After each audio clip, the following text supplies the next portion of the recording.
Good morning, everyone. There's Morris patiently waiting for Mom to come out.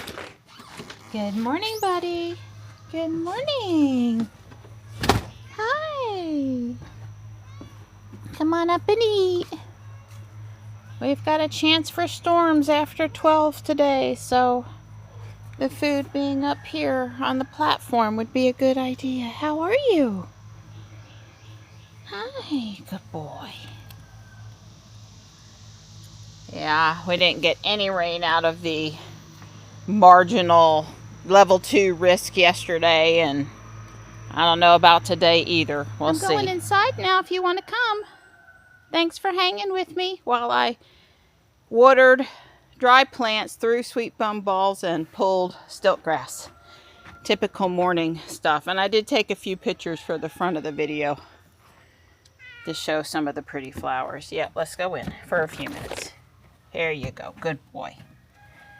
Are you sure you boys don't want to pull pull stilt grass and throw sweet gum balls and water plants and be sweating hot? Are you sure?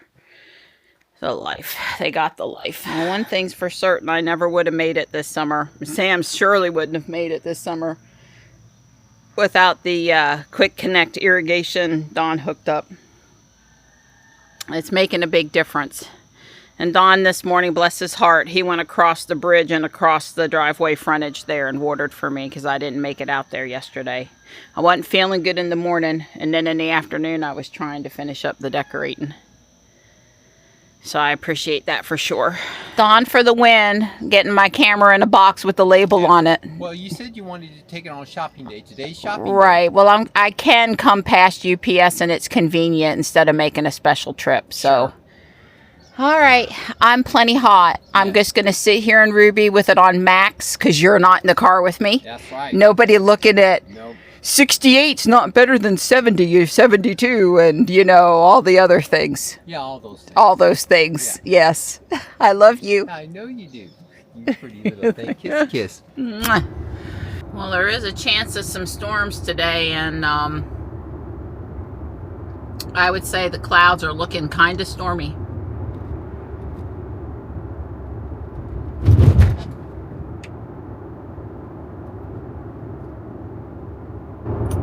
So let's see. I've already wanted to ask Rock something today, and I can on my phone, but it's just easier in Case and Robot. So I'll do that at the chiropractor.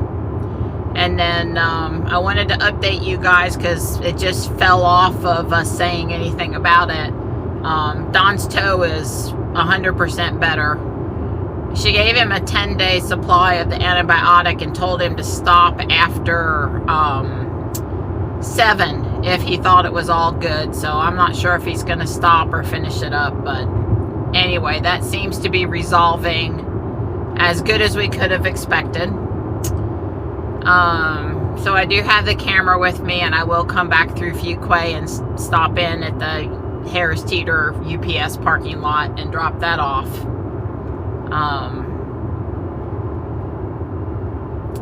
Let's see what else. The message came up last night that we've got to lube and grease the rods and the lead screws on the new printer, on the P2S. I've printed enough stuff. I don't know if it does hours printed, which is what I think, or an arbitrary end amount of time that it's been turned on, or what it does. This probably really is hours printing. And Don did go and look and say, yeah, the one thing probably really does need some grease. So I think he's going to try to do that today. I did send a small print before I left, but it would be best not to, you know, have it not flowing properly and have it greased and lubed up. So this is a little bit different than the procedure for the X1C, but not incredibly so. And it usually takes Don, I don't know, let's just say 30 minutes, because he's got to clean the old stuff off with a microfiber and alcohol, and then he's got to put the new stuff on and move it around to spread it, and it requires powering the printer down. Although Yeah, it requires powering the printer down, and then it takes about another 30 minutes, which he doesn't have to stand there for. But it takes about another 30 minutes to redo the calibration on the printer. So, yeah, I was warned not to come this way, and I didn't really understand what the heck was going on. And it doesn't look like this is going to slow me down at all, but there's an accident here at this intersection.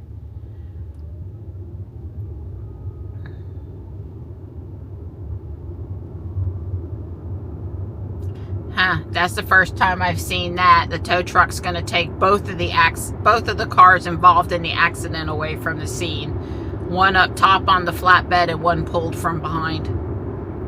I've never seen one tow truck. I mean, I'm sure it must happen all the time, but I just don't ever remember seeing it. I wasn't in FSD, but I did notice that Ruby showed a 70-mile-an-hour speed limit right away when she got on the turnpike today, instead of having to wait to go past the first speed limit sign. But I also saw that when I came out of the neighborhood today where the speed limit's 25 and turned onto Judd Parkway where it's 45, that she still thought the speed limit was 25 for a good stretch. So there's that. One of these days we'll get the speed limit to be appropriate a higher percentage of the time. There's just a couple of edge cases where it's not good, and usually you're going slower than you want to be or should be. I saw that the SpaceX stock was down yesterday. I don't know why, and I'm not worried about it, and it doesn't matter, but I'm sure there's a lot of people waiting for it to get down close enough to the IPO price so they can pick up some more shares. I think there's some feeling that if you buy it at the price that it originally opened at, or lower, that would be a good time to pick it up. So it's not down there yet, but there are pros to it going lower. More people will pick, more little people will probably pick it up. And I did see the back and forth yesterday between Elon and I believe it's a congressional representative, Roe. His last name starts with a K. I think that guy, Roe, said some things he shouldn't have said for sure. And I think it upset Elon, and then he probably said some things he could have not said. And I guess we'll see where it goes. Throwing around accusations that you killed a bunch of kids is probably worth getting upset over when it's false.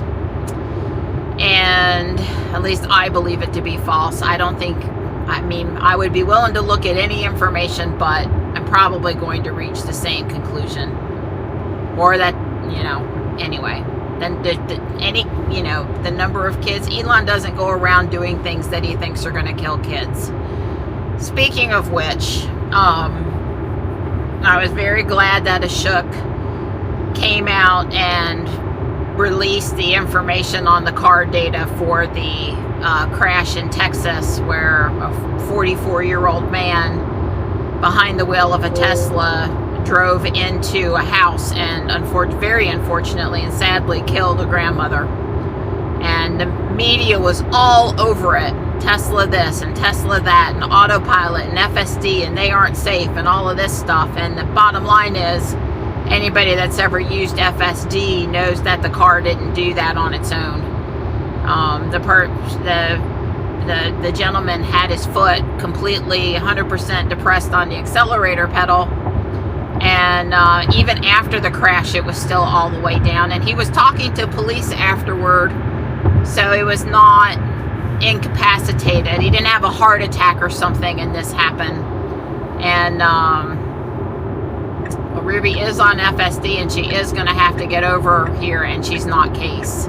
So I don't know exactly how she's going to do this, but I'm going to let her do it. If it was Case, I wouldn't even bat an eyelash that she would get me over properly, but that was good. So anyway, I was very glad to see the truth come out that we all already knew, that you know, the driver was at fault, unfortunately. I mean, I feel for him. Obviously, he didn't want to kill somebody.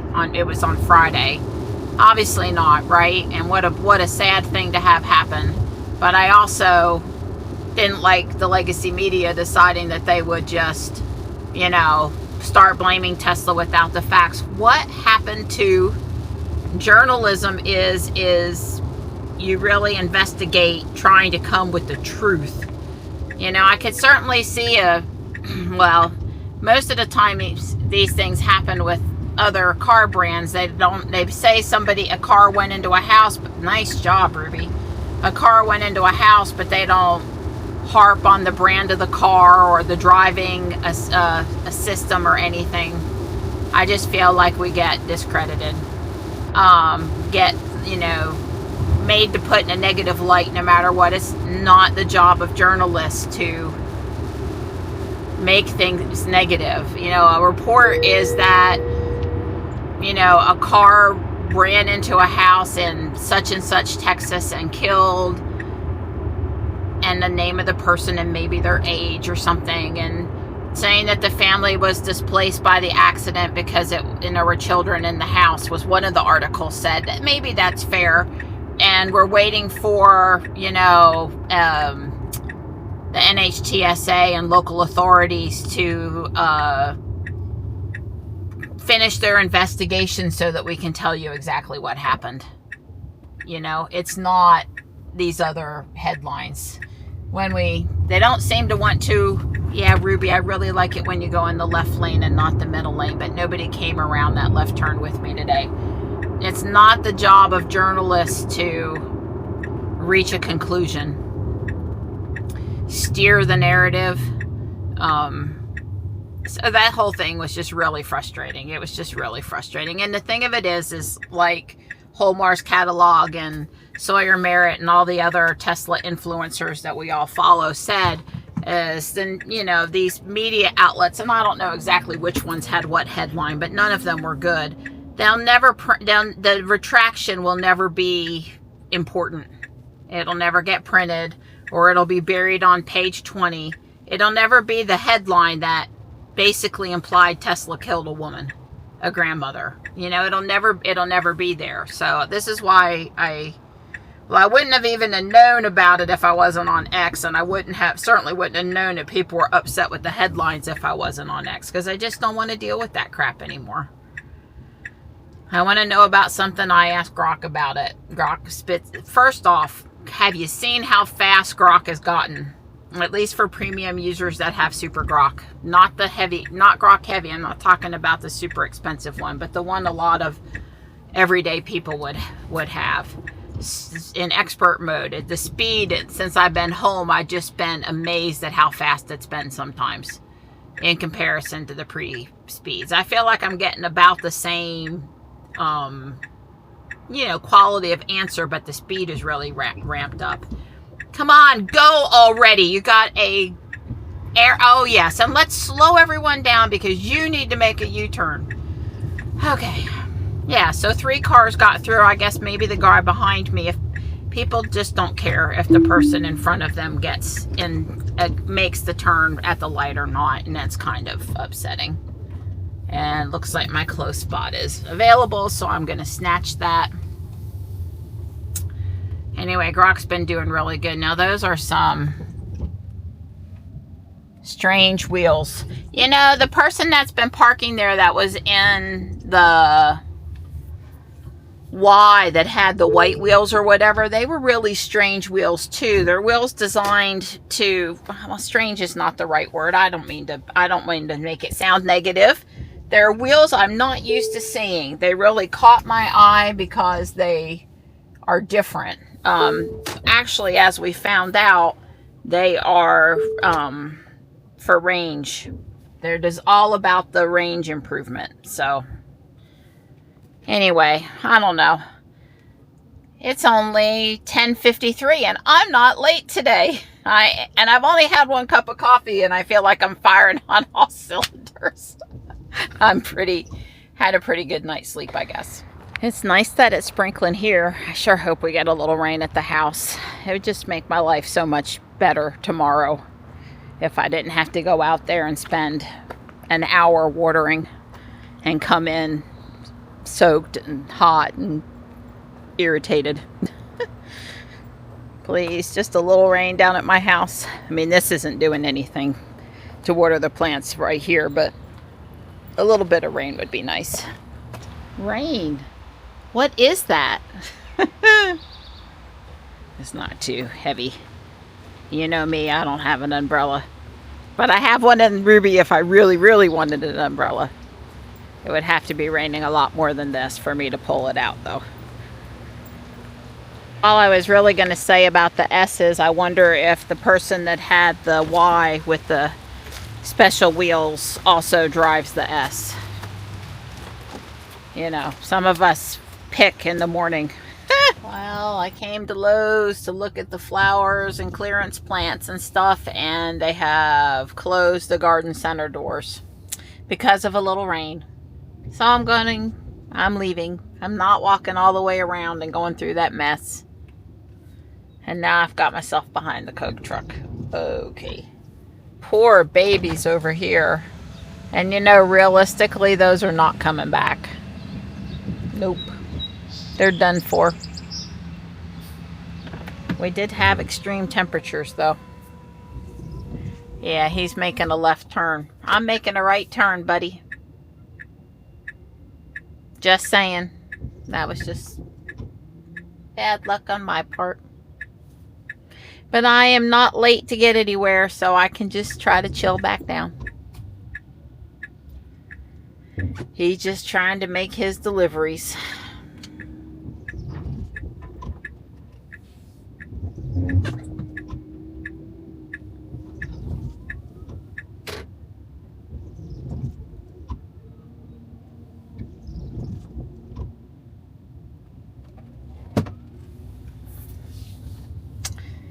Headed over to Apex, obviously Guardian Angel now. I don't think I need to go to Food Lion today. It's official. I missed the front camera popping up when I'm parking, because even when I can't see over the hood, I can still see on the camera. Yep, it's official. I really like this sheet set, but it's queen. Two pillowcases are over here too. Dang it. Too small or too big. Only a few red, white, and blue things. Boo-hoo. I'd like a whole bunch to look at. But it is Christmas in July.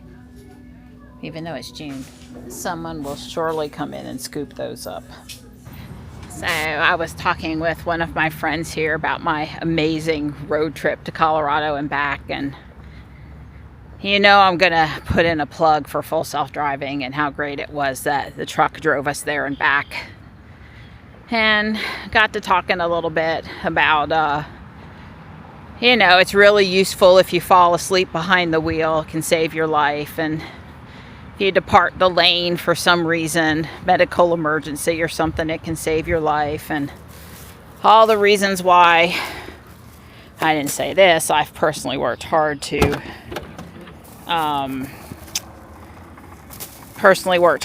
help use the technology and help it to grow and get better since 2017, a long time. And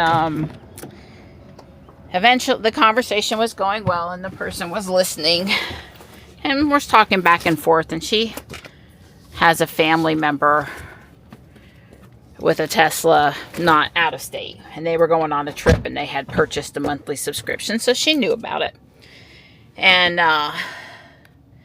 but then she said, you know, she didn't ever want to be in a car with it running, and neither did her friend, the mom of the family member, I guess, want to ever be in a car with it running. And I was like, why? I said, you know, most of the time you really wouldn't even know unless you were explicitly looking at what the driver was doing. It's that smooth now. And she said, well, you know, it killed that person in Texas. And I was like, did you hear the truth about that? And she's like, well, I read the articles, you know, I saw the headlines. I didn't really read any of the headlines, but I saw them. I said, yeah, well, the headline conveyed to you that the Tesla was a killer, so what else was there to look into after that, right? You had all the facts you needed. And I explained that it was a case of pedal confusion or intentional pressing down on the pedal, but I'm going to assume it was pedal confusion where the person had their foot 100% on the pedal. And the car has to let you override itself when it's driving right now, when it's in supervised, full self-supervised. So if you want to override the safety of the car and 100% push your foot down and go into a building, you know, the car, you know, is not going to override the human driver at this point in most cases. It does emergency braking and lane departure avoidance and stuff like that, but obstacle detection, a few things. But if you're just driving down the road and floor it, the car can't really say no.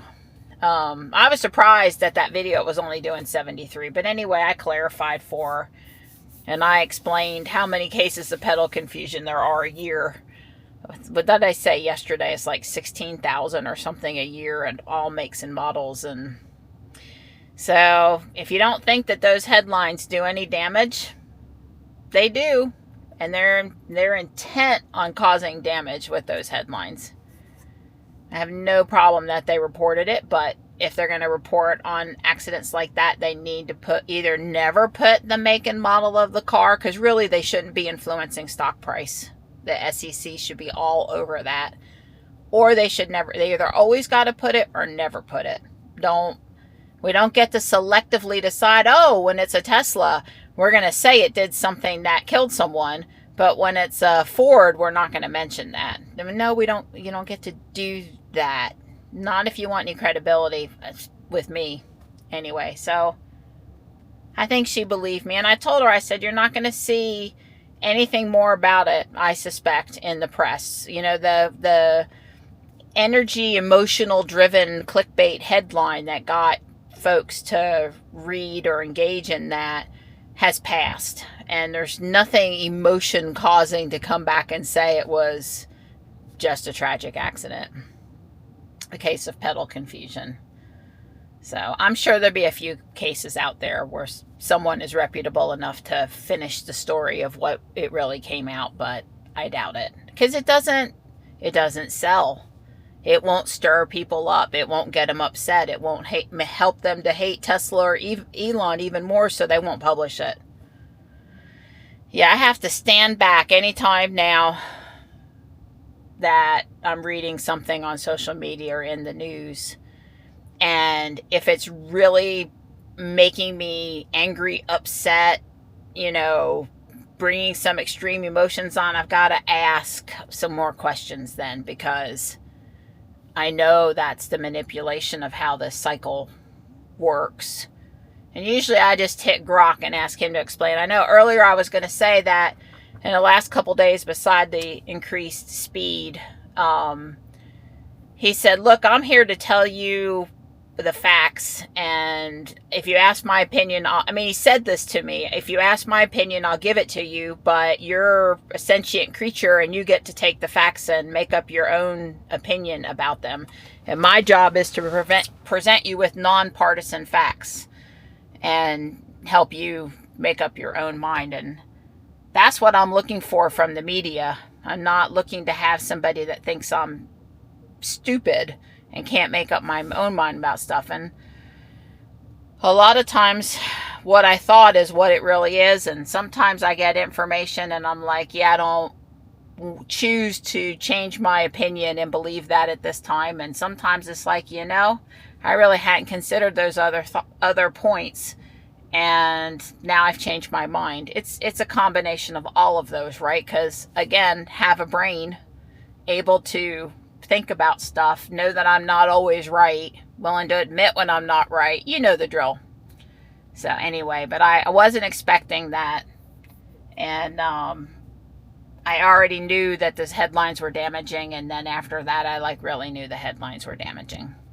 About an hour ago, they put us under a severe thunderstorm watch all of Wake County, which I think we've established before is a really large county, especially north to south. But also, it's not too shabby east to west either. And for 8 hours. So, like, it's clouding up again. So, all I know is last night is one of the charts I read said the chance of hail, of large hail, was very low. And I went, okay, I don't have to freak out about being out. Because while I don't like the wind or tornadoes or the pouring down rain if I'm driving, the thing that worries me the most because of my car is the hail. So when I learned that there wasn't going to be any hail, you know, I can pull over, stay inside a store longer. There's things I can do to mitigate the wind and the rain for most stuff. Yeah, it's like really dark over there. I suspect more rain coming. So, you know, most of the time when I'm having these chats with Grok, really all he's doing for me is curating a large volume of data and then spitting out a summary of it. And that data comes from X. I notice he looks at Reddit. If I ask him wildlife, like bird stuff, he might go to the Cornell Lab of Ornithology. I mean, he's got sources that he goes and he looks up stuff, and he'll tell me about articles from the Washington Post or the New York Times, or he might tell me something off of Fox News, or, you know, it's pretty much wherever, you know, he'll go and compare and contrast so he can tell you what different sides of an issue are saying, which is a lot of times, you know, you get out of it what you ask it. So a lot of times I'll say, this is a subject I want to know information about, and I'm trying to understand both sides of it. I'm not only trying to understand the side I'm likely to agree with, but I'm trying to understand both sides of it so I can make sure the opinion that I've formed is valid or needs to be altered. But really what he's doing is he's curating a large amount of data for me. And obviously at my age and with the schooling and work that I did, I know how to go out there and curate my own opinion and read these things and make an assessment for myself. However, that takes a really long time. And you know, you would only decide to deep dive into a few things a day or a week because it would take so long to do. Whereas now I can really soak up a lot of information a lot more quicker. So I guess I think using Grok makes me smarter or more informed or well-rounded, or I don't know, something along those lines. I know everybody, well, the youth are hung up on the, you know, you're putting starving artists out of business. Well, that's kind of been happening all along as technology has transformed, and maybe a little bit more so now. But like I played with Grok Imagine and editing a photo or something, but that's just one small snippet of what the AI is actually capable of doing. So, and that's not what I'm using it for. Although some people seem to think that's all it does is create videos and images. And Elon has probably push that side of it a little bit, but he does also need to get the people that care about that stuff on board with it also. I mean, I can understand there's a market there, so I'm not gonna critique that too much, but he certainly has pushed Imagine quite a bit. I'm more excited about the coding stuff, even if it takes away coding jobs, I guess. But I still think you need a really smart human there to explain what it is you want, verify that it's right. I mean, it's not going to be where you don't need a person sitting at the computer desk with it for a while. It needs an overseer, and that's how Don's using it. You know, I need you to do this for me. At this point, for him, probably mostly because he's on the mainframe, it's not 100%. Then he's got to help refine it or troubleshoot it or split it up or figure out what to do with it, and then it becomes something usable. So I don't know. And the other thing on my mind today, and then I swear I'm going to shut up because I'm really feeling in the mood to talk today, is our Attorney General for North Carolina was very proud of himself. Jeff Jackson is his name, for stopping a Duke rate hike or a rate hike that they wanted 18% rate hike. And I know, I mean, everything is a complicated, nuanced discussion, right? So I'm sure we can make a case for why the upgrades are necessary, why the rate hike is necessary. I'm sure we can make a case for decisions that were made in the last 20 years that affected the rate of electricity coming to our homes negatively. And I'm also sure we can, you know, make a case for they're very profitable, and do they need to continue for their stockholders to stay that profitable while people can't afford to pay their electric bill. So there's lots of ways to look at it, right? I try to see all of them, but the thing that got me in there was the latest thing to hate is hate a data center. It's hate a data center. It's the latest push button for certain individual groups. And I'm just kind of sick of the whole hate a data center sentiment. I didn't say they were all good, or they were all run by reputable companies, or every single one should be approved. I didn't say any of that. All I said was we don't need to teach the whole hate a data center mentality. So if a data center wants to come near you, you need to get up in arms and fight against that data center. I think most of them that have been around for a while all over the country, people don't even know it's near them. Never affected them negatively. Now I understand they're kind of growing more exponentially now with the AI usage. And I know Elon wants to do terafab in space, so some of the cooling and stuff is handled by the coldness of space, and the energy to power it is handled by the sun. And it's, you know, I can totally see why we would be putting them in space. It's going to take a few years, people. Some people say, well, we don't need the AI. We'll be just fine without it. Okay, so let me have your cell phone, your radio, and your television, and your smartwatch for a week, and then come back to me about how you don't need any of that stuff, because it's built into everything now. So a lot of times you're using it even when you don't know you're using it. Although in Google's case, I would say that it feels like they're trying to push Gemini on me, and on Facebook they're trying to push Meta's AI on me. And you know, over on X, I get to engage with Grok when I want to engage with him. And other than Elon saying, hey, the image thing is really cool, why don't you give it a try? Nobody's pushing me to use Grok over on X. That's all Marianne driven. That's not being driven by the platform, in my opinion. So, but anyway, Apex just put in a 1-year moratorium on data centers. And you know why they did that? Well, partly because it does need to be reviewed, but also because it appealed to a certain group of individuals that have been now told, in my opinion, to hate data centers. So, I don't know. I agree with Dr. Berry over in Tennessee, where he said we don't need to be taking pristine farmland that we'll never get back and turning it into a data center when we have other options for data centers.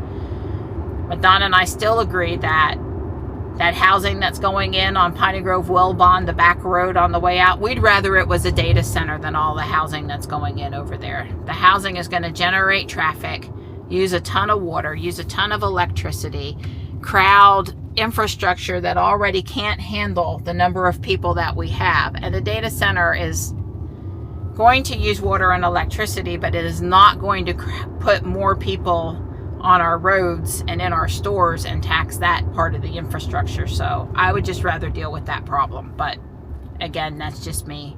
We all got one vote. We need to think about this stuff. All I was really trying to say was, let's assess each proposed new data center on its own data, on its own merits. Was that no, that was a stealth gray, I guess. I want to see the new blues, and I haven't yet. I was talking about the juniper that went past. So you know, questions to ask is how much incentives or taxpayer money are being used to put in the data center. Are there any, you know, we've been given incentives for business to move into our area for forever. That is not a new concept. Sometimes it's applied to data centers. So we could ask those questions. We could ask what kind of cooling are they going to have. I do understand from Grok that the data center, what's the name for Grok in Tennessee, that they were supposed to come in and do something to help with water usage, and they haven't done it yet. I think there's some good reasons why they haven't done it yet, and I do think they're still going to do it, but in all fairness to the people in that area, they have not come in and done the water thing yet. I don't know how negative a thing that is, but, you know, we do have to be obviously careful with the water. You know, what kind of electrical infrastructure is around to support the electrical usage at the data center? What are, you know, who's going to pay for any needed upgrades? These are all fair questions. And in some cases, it might be, boy, the taxpayer is really going to get screwed. Let's not approve that data center. In other cases, it might be, you know what, we can handle this here. And they seem like they're going to be, you know, good stewards of the community, which I certainly think the Grok team in Tennessee has been on that respect. And let's approve it. So all I'm saying is they're not all bad and they're not all okay. Can we just sort of like actually take a moment to breathe when we hear the word data center and go and decide? The local people in the area decide what to do there. And it's raining a little bit here again. I guess I won't ask for it to pour right this second since I am walking inside, but we need a little bit more than this misty kind of a rain coming down. Mostly what it's doing is making it really humid today.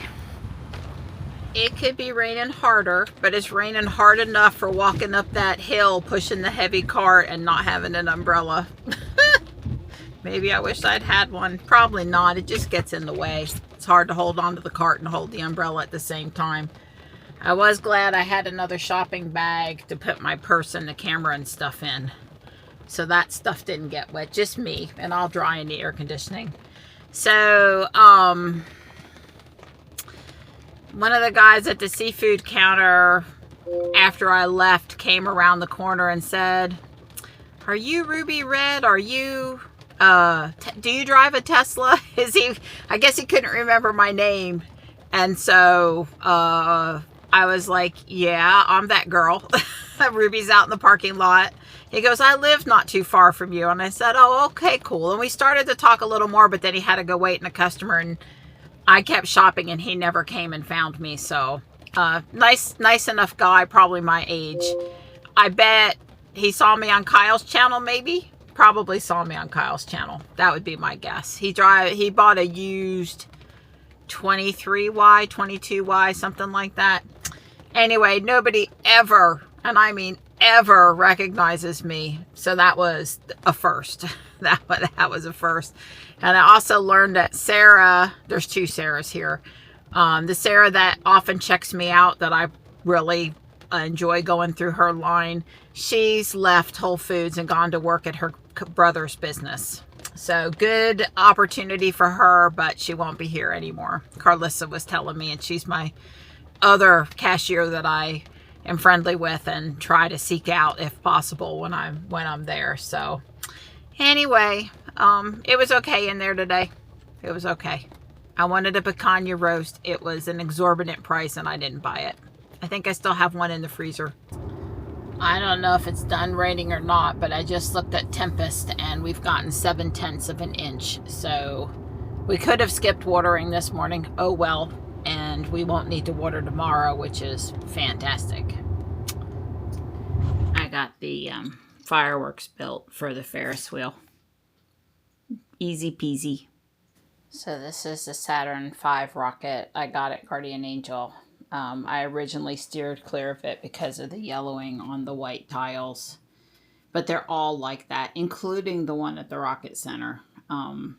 It just looks like it went to space. It's weird how it skips some tiles and does others. It's not sun. It's just the plastic aging. I think it's likely all here, and I'm going to try to put it back together. I don't expect it to take long as I don't run into an important piece missing that I don't have. Well, it's back together. It's not complete, but it's really close. Close enough. I got to order 14 parts to finish the ship. And then there's also the pedestal thing that it sits on, the stand on its side.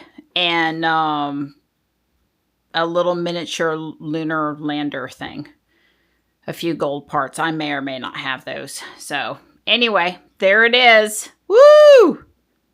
We tried to set it on the hearth, and it's so tall it interferes with the TV. Okay, I got it all back together. I cleaned the rods, and this one's different. Those metal rods, they clean much easier than those carbon rods. You can actually see the grease come off of them. And clean the lead screws, all three of them, the Z-axis screws. And again, I'm telling you, get you some of this Moto floss. You get 20 of them for $7 on Amazon. It's made by DuPont. It's really good stuff. I only needed one. Now I wiped the bulk of the grease off with a rag, and then I used the floss to fine detail clean it with that. I had a problem with this AMS, and I took this is one from last night, and I took it apart and disassembled the little hub that's inside of it. So I had to take all the spools out, take the base plate off, undo the cables, all that, but I was able to clean it out, and it seems to be working. I'm a little surprised that I didn't find a piece of broken filament in there, but it wouldn't load at all. This one over here was jamming, but it loaded lickety split today. Now it says 54%, but that's because it's been open, and I just put 2 new bags of desiccant in it, so the desiccant's brand new and it hasn't had time to do its thing. But they say you have to run calibration after you do this cleaning. The cleaning is basically we do it when the little screen pops up and tells us to go out and clean it, but I was looking at the Bamboo site, and they basically have some criteria that says if in the case of her, when she prints more than 5 hours a day, you're supposed to clean it once a month. Do what I just did once a month, but let's not tell her that. Anyway, I'm happy. I did wash the plate with soap, clean it nice and clean. Everything's looking good, so fingers crossed it's going to be printing her some goodies here very shortly.